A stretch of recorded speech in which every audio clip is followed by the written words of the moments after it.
And so if you're ending up with the wrong crowd, if you continually get betrayed and exploited, you need to be more careful about who you choose to spend your time with. How do I find the right people? It's not the right question. The question is, what are the signals within you that induce you to gravitate towards these wrong people? So if you have narcissistic parents, you've been shaped to be a people pleaser.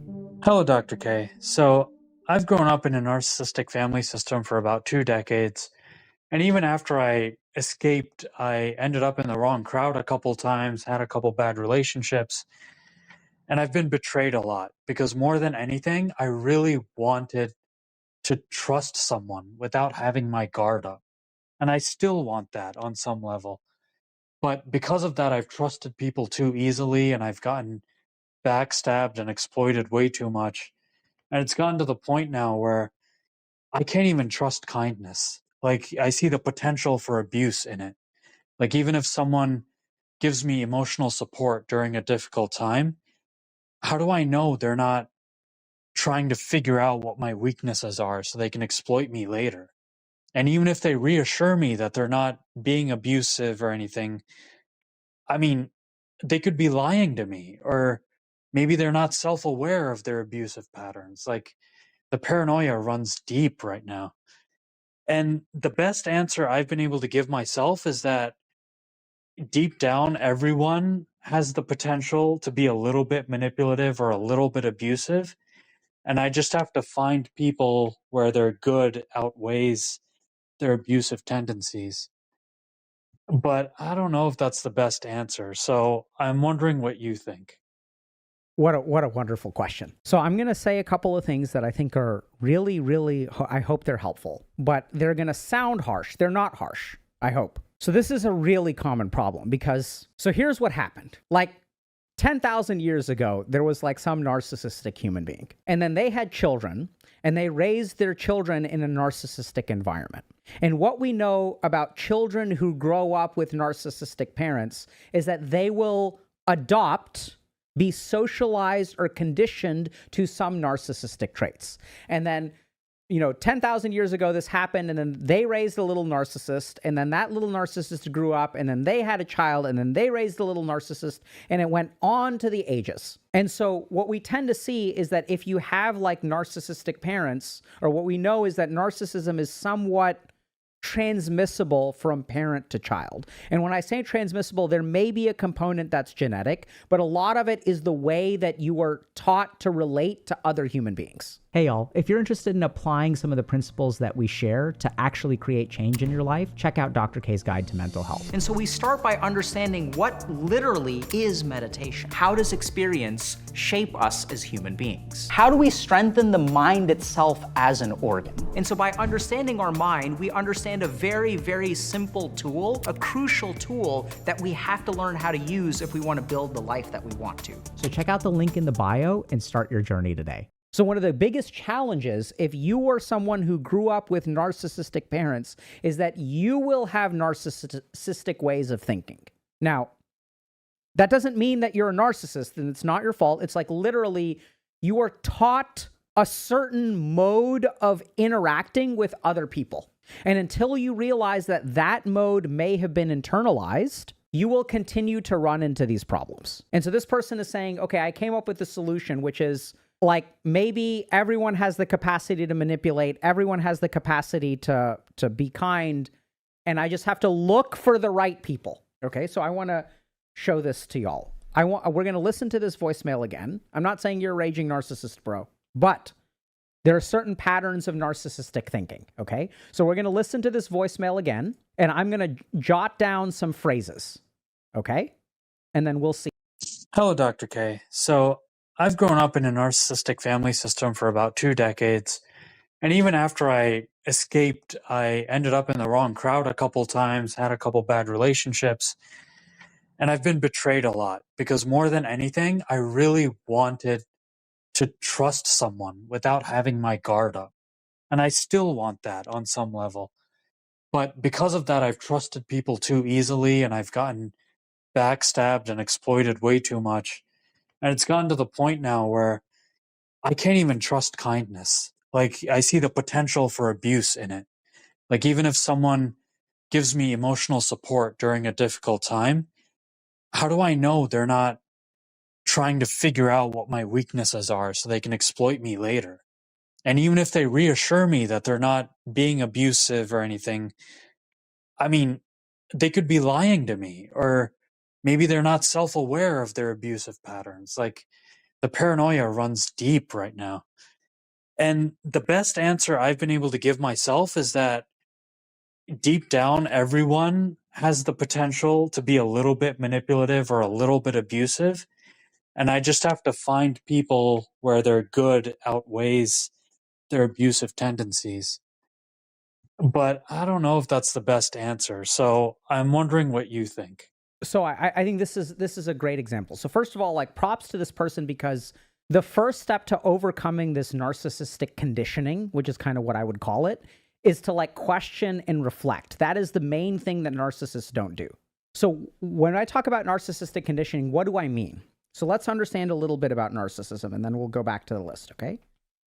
So when a narcissist goes through life and they feel hurt, the instrument of agency for me being hurt is something outside of me, right? So like, the reason I'm hurt is because of what people do to me. They betray me. They exploit me. I end up with the wrong crowd, right? So I want y'all to think about the responsibility, and not in a negative way. Responsibility is not the right word. It has a bad connotation to it. I want you to think about the agency. Oh, I ended up. Well, whose fault is that? Not mine. I didn't make a mistake. I ended up here. I got betrayed. I got exploited. I want to trust so bad. I just want kindness. I want, like, I want people to like me. I want to be free. And it's great. Like, you want all those things. Like, those are wonderful things to want, really human things to want. But I want y'all to pay attention to the language. Things are happening to this person. That's the key thing about narcissism. It's not I am doing it. I'm not responsible for it. Things are happening to me. If I get hurt or something bad happens in my life, other people are the ones responsible. And so this makes sense, right? So what is this person looking for? This person is, I jotted this down. This person wants to find the right people, right? Because if I can find the right person, if the fundamental unit of agency, if what determines my life is the people outside me, these people are betraying me, these people are exploiting me. So if I look, I will find some people who love me, and then I'll be okay. This is never going to work. And the problem is that it fits within the narcissistic frame, which is that my life is going to be determined. My happiness, everything that happens to me is determined by the people around me.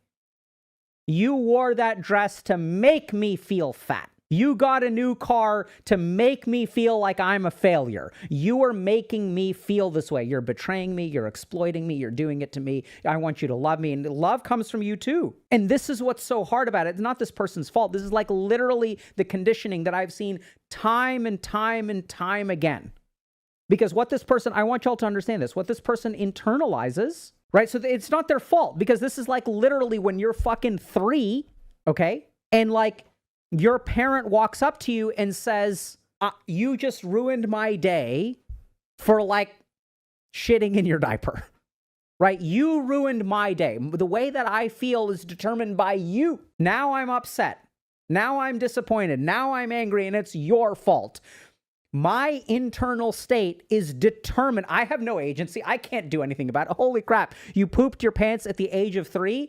It's not like it ever crossed my mind that if you're pooping your pants, that's because I didn't potty train you, because, oh, right, I'm the parent. I'm supposed to teach you how to potty train. Never crosses their mind. They blame people around them for their circumstances. They ended up this way. They didn't choose, oh, yeah, I'm just a victim of my circumstances. So not this person's fault, really. This is what gets passed down.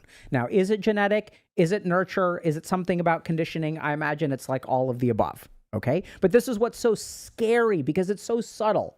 It's the way that and so when you're like 3 years old and your parent tells you like, oh, this is your fault, you internalize that structure. There's no way to not internalize that structure unless you're like enlightened, I suppose. So these kids grow up and they move through life feeling like I have to find the right people because the people are responsible for me. And then this person is doing really great because they're reflecting, right? They're like, okay, I have this pattern. They are asking this question. They're trying to question what's going on. And here's the really cool thing. You can absolutely break free of this, but you need to change your fundamental way of thinking. They're saying, how do I find the right people? It's not about finding the right people. This is where we get to some of the fun stuff, okay?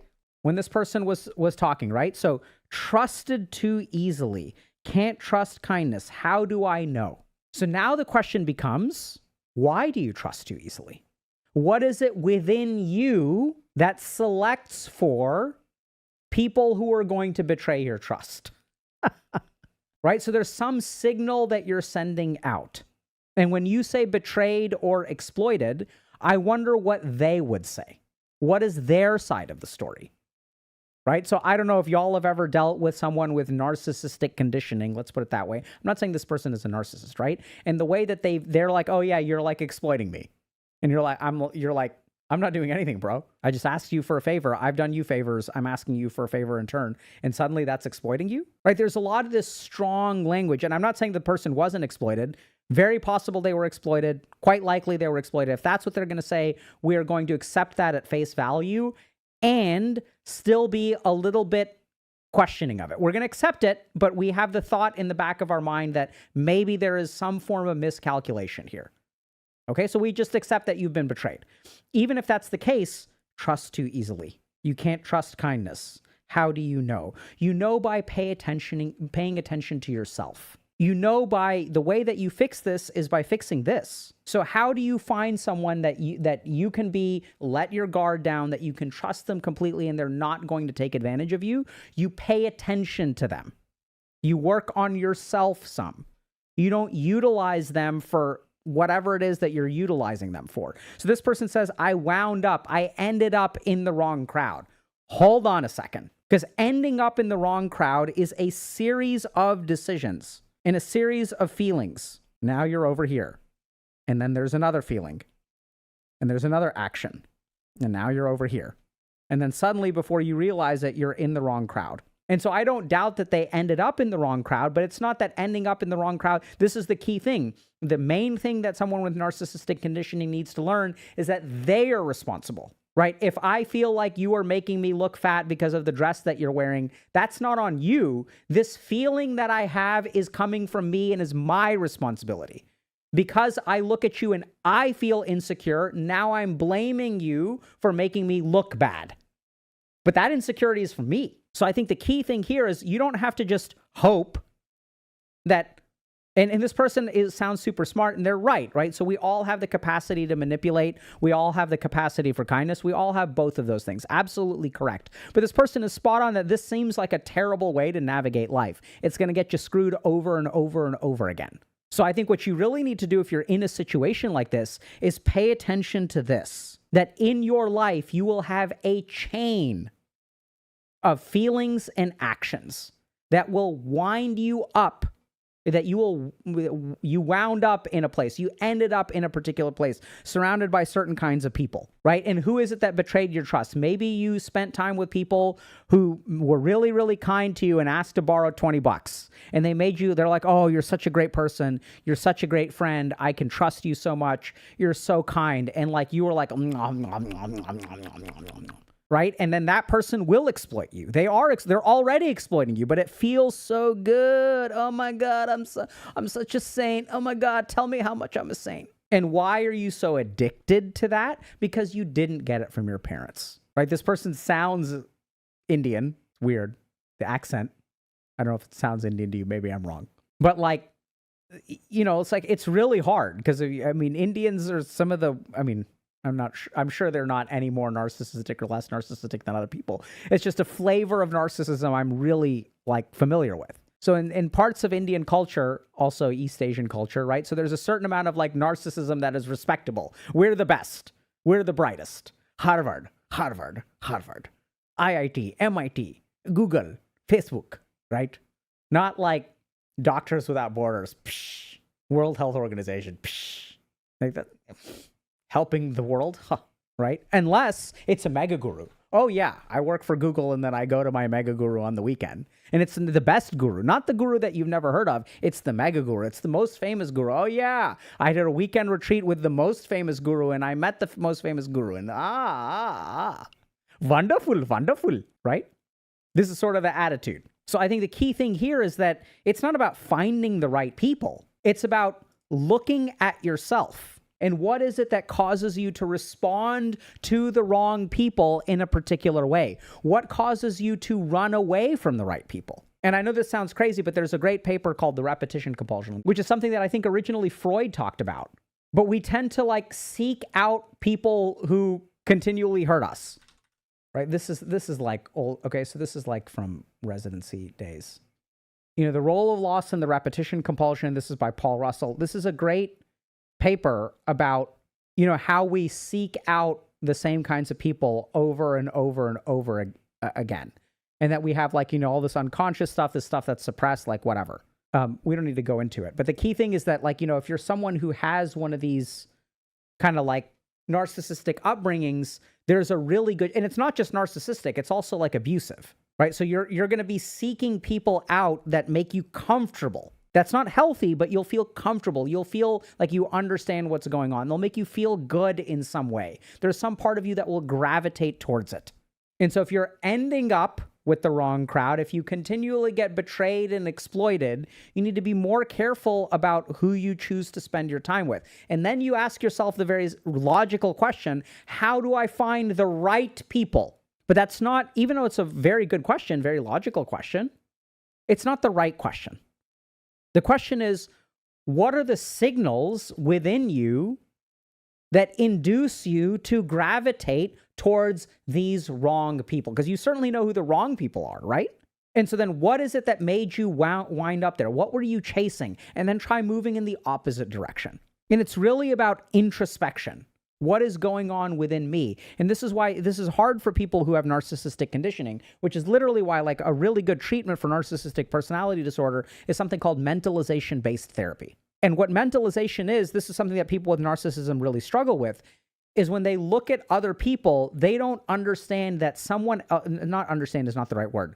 Their brain is not able to calculate that someone else's behavior is driven by all kinds of internal things, right? All they see is the injury to them. So let me explain.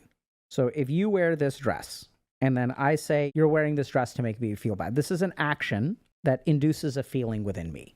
And what narcissists lack, like literally their brain has difficulty making this calculation, is that this action was done because you wanted this result. Since this resulted in this, this is the same as the why. This is why you did it. I feel this way, therefore you did it because these reasons. This is all they have awareness of. They don't have awareness that this person has feelings, desires, insecurities that lead to this action. They have no vision of this, right? It's not about you. There are other things involved. That's the difficulty that narcissists have. The other difficulty that narcissists have is when someone is a narcissist and takes an act, they are also blind to the thoughts, feelings, insecurities in themselves that result in this act. They don't have access to this. So if you're struggling with this kind of problem and you have what I would call narcissistic conditioning, which is you grew up in a household of narcissists, you were probably blind to this.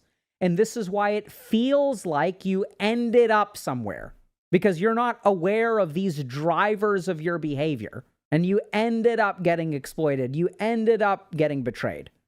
There were probably signals that this person was exploitive, signals that this person was maybe inclined to betray you, or they didn't deserve that much trust from you. And this is where I want to trust so bad. So when you want to trust so bad, what do? You ignore red flags that get in the way of the dream that you want. And this cycle, by the way, gets worse. I want to trust. I get disappointed. And then what happens to my desire for trust? My desire for trust increases. Now I want it so much more. I've been betrayed. All I want it so bad. I want it so bad. I want it so bad. When you start wanting it more so bad, then you ignore more red flags. And then since you want it so bad, oh my God, all I've ever wanted was someone to love me. And now this person is love bombing me. Oh my God, they're love bombing me. Oh my God, it feels so good. And then they start abusing me. And then after I get out of that relationship, all I want is to be loved. And so I will ignore the red flags in the future. Happens all the time. Repetition compulsion. It's why people who grow up in abusive households end up with abusive partners. Very common, right? Increases the risk. If you have an abusive parents, you're more likely, increases the risk for you to have an abusive romantic relationship. And so what this person really needs to do, and what everyone with narcissistic conditioning needs to do, and everyone without narcissistic conditioning needs to do, what everyone can benefit from is this and this, right? Recognize that there are things within you that are driving you in this situation. And as you become aware of this stuff, as you become aware of what your drivers are, the way you're thinking, the way you're feeling, something cool will happen. Then when you interact with people, since you're aware of all of this stuff and you're aware of all of this stuff, now you can be more discerning, because this stuff is bad and this stuff is good. And this person makes you feel really good, and this person makes you feel somewhat uncomfortable. And actually, the relationship that you need to go for is this one, not this one.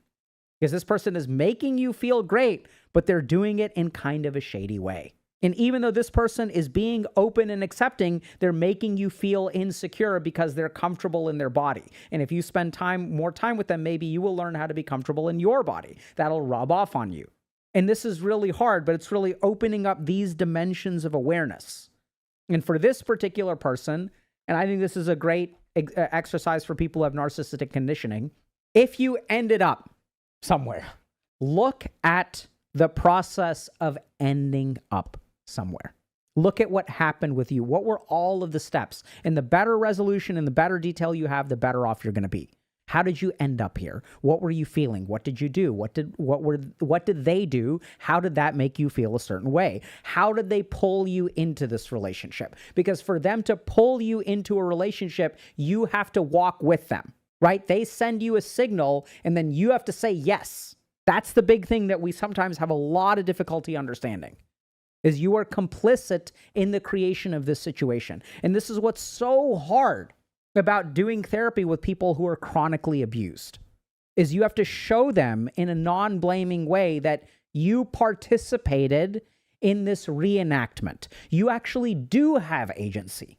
And that also means you have responsibility, that you took certain actions that created this situation. Not your fault, but that's where your power lies. If you didn't create the situation in some way, then you don't have the power to change it in the future. Now, there are various limitations to that philosophy. The top of the list is children who are abused. They oftentimes don't have any agency in the situation. They're just victims, right? And so then the challenge there is that even if you had no agency at the get-go, what these children come away with is this idea that since I never had agency in this situation, I don't have agency now. It is impossible for me to have agency now. And since they give up their agency as adults, then they find themselves in terrible, terrible situations again and again and again. So then what we have to do is teach them, even though you didn't have agency over here, you do have agency now. Stop giving it up. Really, really tricky tightrope to walk. So what should you do? Pay attention to yourself. Pay attention to other people. Be careful about how your desire for trust and freedom in a relationship, the freedom to trust and not fearing betrayal, how that very driver may attract you to the wrong things. Someone said, well, my parents made me a people pleaser. Absolutely. Right? So if you have narcissistic parents, you have been shaped. You've been shaped to be a people pleaser because their needs mattered. Your needs were completely irrelevant. And so if you've been shaped in this way, you'll do one of two things. Either you adopt their role and you become narcissistic towards the people around you, or you continue playing the role that you played growing up, which is why you end up in situations where people will exploit you. Because when you're a people pleaser, that's great. Oh my God. So if you have narcissistic conditioning and I'm a sociopathic narcissist myself, It's going to be, I will love you so much. You're going to be exactly what I'm looking for. Someone who I can betray, someone who I can exploit, and someone who I can blame for all of my shortcomings. Best thing. Best. 5 out of 5 stars. Highly recommend. So be careful about your conditioning. Be careful about your internal programming. Hey y'all, hope you enjoyed today's video. We talk about a bunch of topics like this on the channel, so be sure to subscribe for more. If you're already subscribed, GG, and we'll see you in chat.